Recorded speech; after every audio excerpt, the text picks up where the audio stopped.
సూర్యుడు, భూమి, చంద్రుడు ఇక్కడ ఉంది. అయితే ఇప్పుడు పిల్లలు ఏమడుగుతున్నారు, ఇలా అడ్డంగా వచ్చినప్పుడు మరి కనబడకుండా రెడ్గా ఎందుకు వస్తుంది అంటే, ఇక్కడ ఏమవుతుంది, ఈ సూర్యుడు యొక్క కిరణాలు భూమి ఎంతవరకు అయితే ఆపగలిగితే ఆపుతుంది, కానీ ఈ పక్కకున్న ఈ అడ్జస్ట్లో ఉన్న అట్మాస్ఫియర్ ఉంది కదా, దాని మీదుగా అది వెళ్ళి చంద్రుడి మీద పడుతుంది. అయితే ఇలా వెళ్ళేటప్పుడు ఏమవుతుంది అంటే స్కాటరింగ్ ఆఫ్ లైట్. అంటే మీకు ఏమవుతుంది అంటే, ఈ యొక్క సూర్యుడి వెలుగులో మీకు తెలుసు, మనం అప్పుడప్పుడు ఇంద్రధనుస్సు అవన్నీ చూస్తుంటాం మనం. సో ఇక్కడ ఏమవుతుందంటే బ్లూ లైట్ అనేది కంప్లీట్గా ఫిల్టర్ అయిపోతుంది. ఈ రెడ్, ఆరెంజ్ ఇంకా మిగతా కలర్స్ ఏవైతే ఉన్నాయో అవి వెళ్ళి చంద్రుడి మీద పడుతుంది అనమాట. సో దీనివల్ల మీకు ఆ ఒక కలర్లో ఆ చంద్రుడు అంటే రెడ్డిష్గా కనపడచ్చు, కాపర్ రెడ్ కానీ, లేకపోతే ఆరెంజిష్ కలర్లో కూడా మీకు కనిపించే అవకాశం ఉంది. అండ్ ముఖ్యంగా ఏమవుతుందంటే అంటే ఓకే, ఇలా రిఫ్రాక్ట్ కావడం వల్ల ఇలా వస్తుందని చెప్పుకున్నప్పటికీ కూడా ఒక వ్యక్తి ఏ ప్రాంతంలో ఉండి చూస్తున్నాడు అనేది కూడా ముఖ్యమే. ఫర్ ఎగ్జాంపుల్, ఒక అగ్నిపర్వతం బద్దలవుతున్న ఏరియాలో ఒక వ్యక్తి కనుక చూస్తే, అక్కడ ఉన్న ఆకాశంలో ఉన్న వాతావరణంలో ఉన్న పార్టికల్స్ మీదుగా వచ్చినప్పుడు అక్కడ కలర్ వేరేగా కనిపిస్తుంది. మీరు పంజగుట్ట చౌరాసా నుంచి చంద్రుడిని చూస్తే ఒకలా కనిపిస్తుంది. ఏదైనా నిర్మలమైన ఒక గ్రామానికి మీరు వెళ్తే అక్కడ చంద్రుడు ఒకలా కనిపిస్తుంది.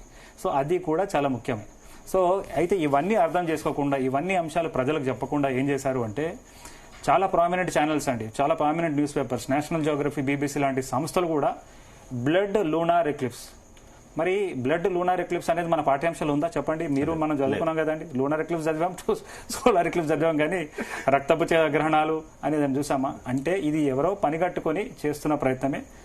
అనుకోకుండా ఏమైపోయిందంటే జనాలందరూ కూడా ఏమో అవుతుందేదో అని ఒక ఆలోచనలోకి వెళ్ళిపోయి భయపడుతున్న పరిస్థితి. కాబట్టి అయితే రఘునందన్ గారు, ప్రధానంగా ఇప్పుడు మనం బ్లడ్ మూన్ గురించి మాట్లాడుకున్నాం, ఇప్పుడు ఇప్పుడంటే కలర్ గురించి. కాకపోతే ఎప్పుడు గ్రహణం వచ్చినా మనకి ఇదే డిస్కషన్ కదా. ఇప్పుడంటే కలర్ గురించి, బయటికి రాకూడదు, ఈ టైంలో తినకూడదు, తాగకూడదు, చివరికి పడుకోకూడదు. అవును, పడుకోకూడదు. ఎందుకు అంటే ఆ టైంలో వచ్చేటటువంటి సూర్యగ్రహణం అయితే కిరణాలు మంచివి కాదు, చంద్రగ్రహణం అయితే అసలు గాలే మంచిది కాదు. రైట్, మీరు ఇక్కడ ఒక పాయింట్ అండి, చాలా మంచి. మనం ఫస్ట్ కలర్ డిస్కస్ చేసాము. మరి కదలకూడదు, వెళ్ళకూడదు. ఎందుకు అంటే ఎక్కడో చోట ఏం చెప్తున్నారంటే కిరణాలు వస్తాయి. యాక్చువల్గా కిరణాలు ఎక్కడ వస్తున్నాయి? కిరణాలు ఆగిపోతున్నాయి. మీకు మామూలుగా సూర్యుడి కాంతి చంద్రుడి మీద పడినప్పుడు మరి రిఫ్లెక్ట్ అయ్యి మరి చంద్రుడు తెల్లగా కనిపిస్తుంది. ఇప్పుడు ఏమైతుంది, మధ్యలో భూమి అడ్డం వచ్చింది, కిరణాలు రావడం కాదు కదా, తగ్గిపోయినాయి, స్విచ్ ఆఫ్ అయిపోయిందని చెప్పుకోవచ్చు. అయినప్పటికీ ఏమవుతుంది, ఈ రెడ్ కలర్ ఉండడం వల్ల ఆ రోజుల్లో ఉన్న నమ్మకం ఏమిటి అంటే, ఓహో ఇది రెడ్ కలర్డమే కావు అంటే రాచరిక కాలం, ఆదిమానవుడి కాలంలోనేమో భయం వచ్చింది. రాచరిక కాలంలో వచ్చింది ఏంటంటే, ఓహో ఇది ఎర్రటి కలర్లో మారినప్పుడు, రక్తం కక్కుతున్న కలర్ మారినప్పుడు ఖచ్చితంగా ఇదో విషకిరణాలు బయలుదేరుతాయి. ఆ విషకిరణాలు భోజనంలో మిక్స్ అయిపోతే మనకి ఏదో అయిపోతుంది. అదేవిధంగా మీరు ఏదైనా ప్రయాణం చేసినప్పుడు ఏదన్నా జరిగే అవకాశం ఉంటుంది అనేది కొన్ని నమ్మకాలు ఏర్పడ్డాయండి. అంటే ఆ రోజు సైన్స్ అంత డెవలప్గా లేని పరిస్థితుల్లో, ఎక్స్ప్లెనేషన్స్ లేనప్పుడు, అంటే వారు ఇది కూడా మాట్లాడతారు, మేము లెక్కించగలుగుతున్నాం కదా అంటే, లెక్కిస్తే మాత్రాన ఉండదండి. ఇవి ఎఫెక్ట్స్ గురించి మీరు అయితే మాట్లాడుతున్నారో దాని గురించి మాట్లాడినట్లయితే, ఈ గ్రహణం వచ్చినప్పుడు ఏదో విషకిరణాలు బయలుదేరుతాయి. ఇంకా ఏం చేస్తున్నారు, సైన్స్లో కొన్ని అంశాలు తీసుకుంటా ఉన్నారు. ఇవ్వండి, శాస్త్రవేత్తలు చేస్తున్న రీసెర్చ్ నుంచి అంశాలను తీసుకొని వారు చెప్పేది కరెక్ట్ అని చెప్పడానికి వారు అంశాలు ఒక అంశాన్ని నేను ప్రస్తావిస్తాను. ముఖ్యంగా ఎక్స్రే గురించి, ఎక్స్రేని చాలా మంది ఉదాహరణగా తీసుకోవడం నేను ఈ మధ్య వీడియోలో చూశాను. ఎక్స్రే ద్వారా మనిషి లోపల ఉన్నటువంటి శరీర భాగాలను, ముఖ్యంగా బోన్స్ ను చూస్తున్నారు. అలాగే ఇంకొన్ని రకరకాల మెథడ్స్ కావచ్చు, ఎంఆర్ఐ కావచ్చు, సిటీ స్కాన్ కావచ్చు, వాటి ద్వారా లోపల ఉన్నటువంటి ఇబ్బందులు తెలుసుకుంటున్నారు. ఆ కిరణాలు లోపలికి వెళ్తే ఏం జరుగుతుంది అనేది, అవి కూడా ఎక్కువ వెళ్తే చెడు ప్రభావం అని డాక్టర్లే చెప్తున్నారు. అలాగే ఈ కిరణాల ప్రభావం కూడా ఉంటుంది కదా, అంటే సైన్స్ కు అంతు పట్టనిది ఏదో ఉంది అని కొంతమంది ఉదాహరణలు చెప్తున్న సిచ్యువేషన్. ఏం చెప్తారు దానికి? వెరీ సింపుల్ అండి. ఒక పని చేద్దాం. ఇవాళ మార్నింగ్ ఆసిఫాబాద్ లో ఉన్న కొంతమంది స్టూడెంట్స్ ఎక్స్ప్లెయిన్ చేసుకుంటూ, సైన్స్ లో ఎవరో ఏదో చెప్పేస్తే విజయభాస్కర్ గారు చెప్పినందుకు, రఘునందన్ చెప్పినందుకు నమ్మడానికి అనేది మీరు పక్క పెట్టండి.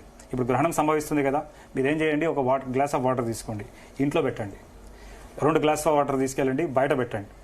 బయట ఒక గ్లాస్ని అలానే వదిలేయండి. ఇంకో దాంట్లో మీరు దర్భ వేసి చూడండి.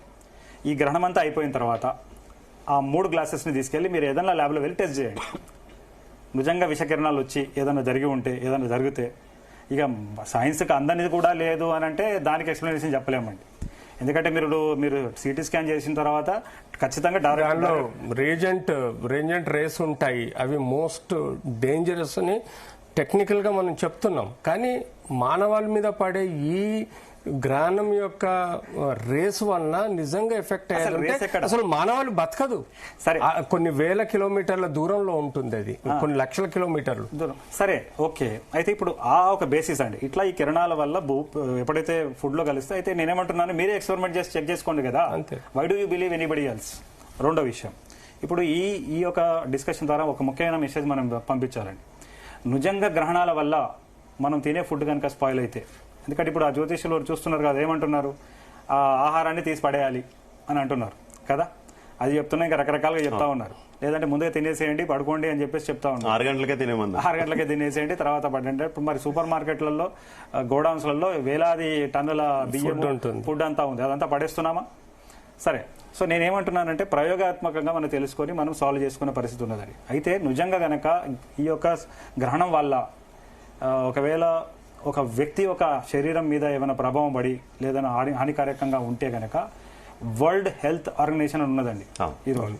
సో మొన్న మనం చూసాం, కరోనా వచ్చినప్పుడు వారు ఎన్నో హెచ్చరికలు ఇచ్చారు. అదేవిధంగా భారత ప్రభుత్వం మినిస్ట్రీ ఆఫ్ ఉమెన్ హెల్త్ అనేది ఒకటి ఉన్నదండి.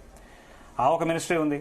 నిజంగా గ్రహణాల వల్ల ఒకవేళ పుట్టబోయే పిల్లల మీద ఏదైనా ప్రభావం పడేది ఉంటే, మీరు తినే ఆహారం మీద ఏదైనా ప్రభావం పడి ఉంటే పరిస్థితి ఉంటే ఈ పాటికి హెచ్చరికలు చేసేవారు.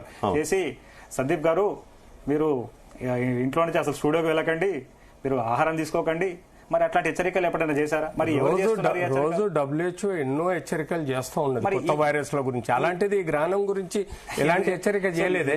అలాగే దర్భ గురించి మాట్లాడుకుంటే ఈవెన్ మా ఇంట్లో కూడా దర్భ తీసుకొచ్చి పెట్టినటువంటి సిచ్యువేషన్. ఎందుకు ఓపెన్ గానే మాట్లాడుకుందాం, తీసుకొచ్చి చిన్న సందేహం, చిన్న లాజిక్ ఏంటంటే ఆ దర్భ మీద కూడా కిరణాలు పడతాయి కదా. ఇప్పుడు చూడండి, బయట ఉండేటటువంటి దర్భ అంటే ఏం లేదు, గడ్డి. ఆ గడ్డి మీద కూడా ఆబ్వియస్లీ కిరణాలు, వీళ్ళు అన్నట్టు గాలు, ఇంకోటో ఏదో సోకుతూనే ఉంటుంది కదా. మరి అది ఎందుకు విషతుల్యం కాదు? ఆహారంలో ఏగానే అది ఎందుకు పవిత్రం అయిపోతుంది? అంత రిమూవల్ ఆఫ్ పాయిజన్